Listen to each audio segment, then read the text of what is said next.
बिस्मिल्लाहिर्रहमानिर्रहीम। सबक नंबर 10 दाल राल रो ज़ा।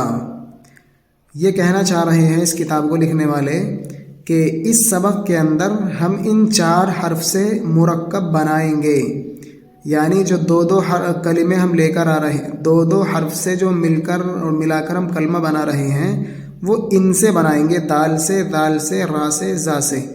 इसलिए पहले इन हरूफ की हमें सही से पहचान करनी होगी, फिर उसके बाद हम इनके साथ दूसरा हर्फ जोड़ते चले जाएंगे।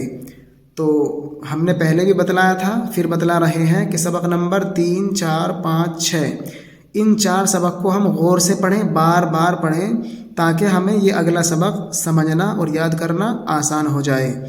तो उसमें हमने अलग अलग तरह समझाया था, ज़बर की आवाज़ क्या होती है, ज़ेर की क्या होती है और पेश की क्या होती है, और किस तरीक़े से मिलाकर पढ़ा जाता है। तो उम्मीद है कि आपने वहाँ गौर से पढ़ा होगा, इसलिए अब इस सबक को समझना और याद करना बहुत आसान हो गया।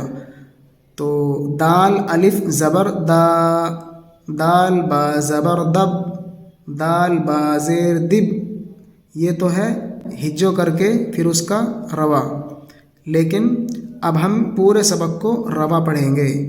दा दब दिब दुब, रस रिस रुस, ज़र ज़िर ज़ुर, दफ दिफ दुफ, दक दिक दुक, दल दिल दुल, रग रिग रुग, दम दिम दुम, ज़न ज़िन ज़ुन, ज़ह ज़िह ज़ुह।